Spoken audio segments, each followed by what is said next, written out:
Assalamualaikum warahmatullahi wabarakatuh. Alhamdulillahirabbil alamin wal aqibatu lil muttaqin. Wassalatu wassalamu ala asrofil anbiya'i wal mursalin wa ala alihi wa sahbihi ajma'in. Qala rabbi shrahli sadri wa yassir li amri wahlul 'uqdatam min lisani yafqahu qawli. Inna nahnu nazzalna dzikra wa inna lahu lahafizun.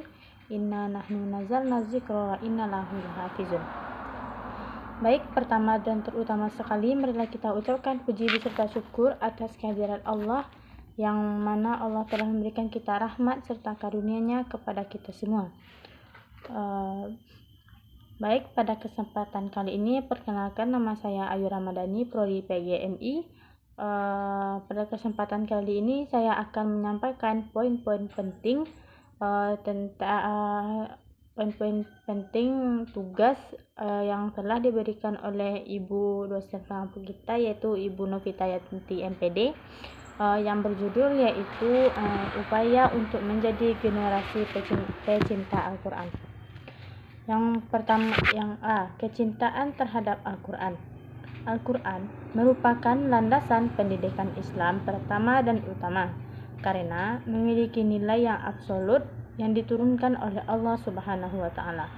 Umat Islam adalah umat yang dikaruniakan oleh Allah berupa kitab suci Al-Quran yang sudah sangat lengkap dengan seluruh arahan yang mencakup semua aspek kehidupan dan bersifat global. Salah satu upaya untuk menjaga dan melestarikan Al-Quran adalah dengan membaca, menghafal, memahami, dan menghayati Al-Quran. Tidak hanya itu, namun mempelajari Al-Quran juga berupaya untuk selanjutnya diamalkan dalam kehidupan sehari-hari, yang merupakan kewajiban bagi setiap umat Islam. Maka dari itu, untuk dapat mengamalkan Al-Quran, setiap muslim harus bisa memulai dengan membaca Al-Quran. Kecintaan seorang muslim terhadap Al-Quran harus selalu ada, supaya mendapatkan keberkahan yang banyak dan dicintai oleh Allah Subhanahu wa Ta'ala. Hadis Nabi yang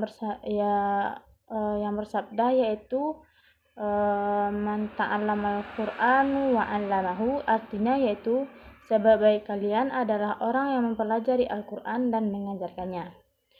Poin B, generasi Qur'ani.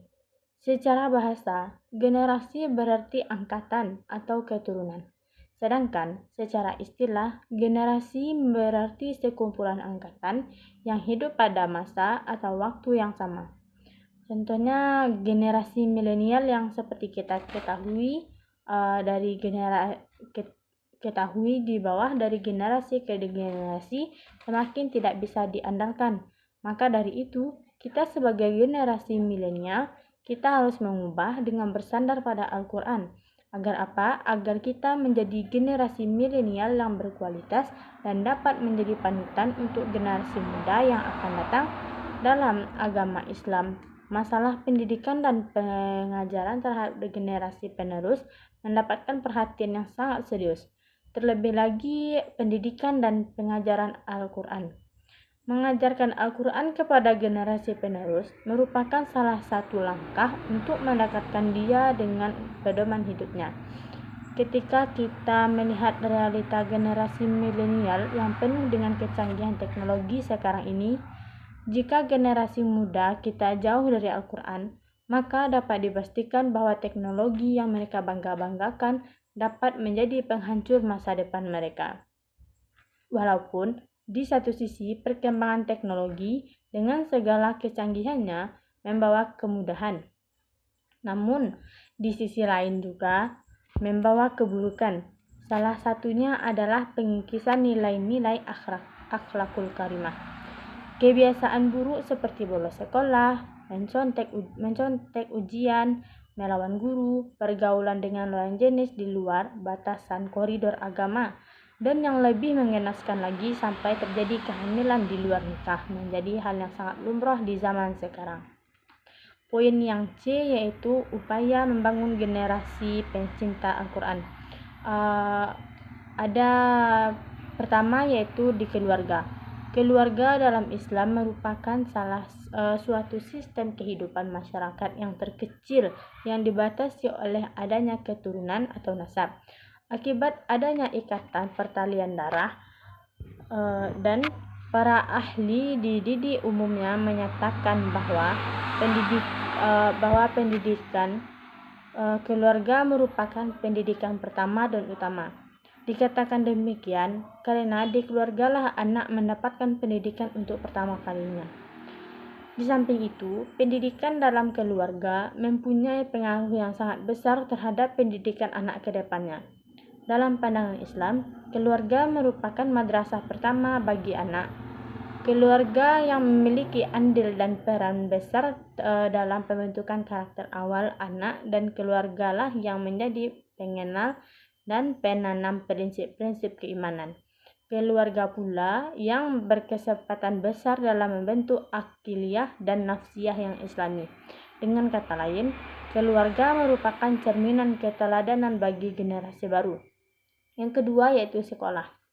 Guru adalah pendidik profesional, karena secara empiris dia telah menyerahkan dirinya untuk memikul sebagian tanggung jawab pendidikan yang terpikul di pundak orang tua. Sebagai guru atau pendidik, diharapkan mampu mendidik generasi-generasi muda untuk lebih mencintai Al-Quran, mempelajari serta memahami setiap hal yang terkandung dalam Al-Quran, sehingga dapat menyelesaikan setiap permasalahan yang terjadi berdasarkan tuntunan Al-Quran.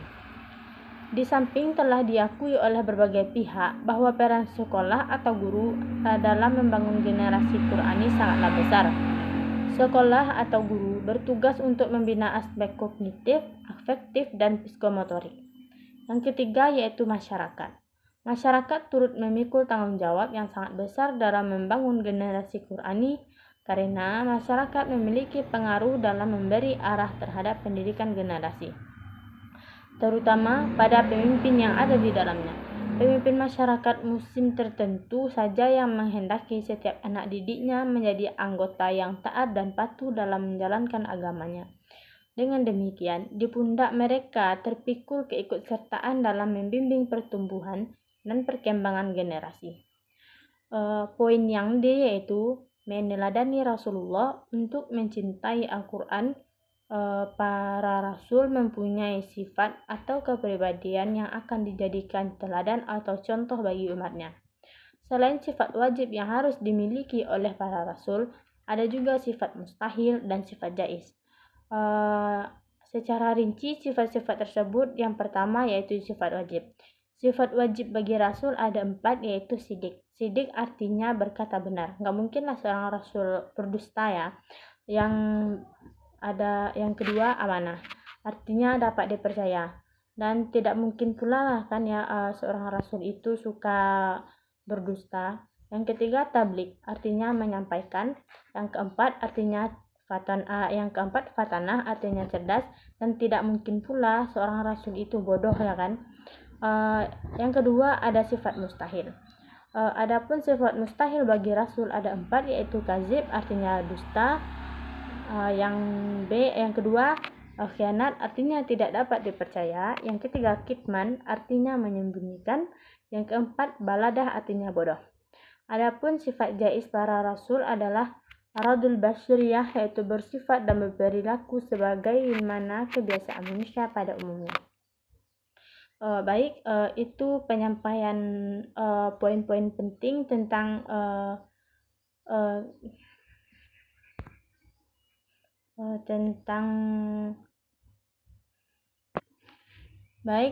itulah penyampaian materi tentang upaya untuk menjadi generasi pecinta Al-Quran.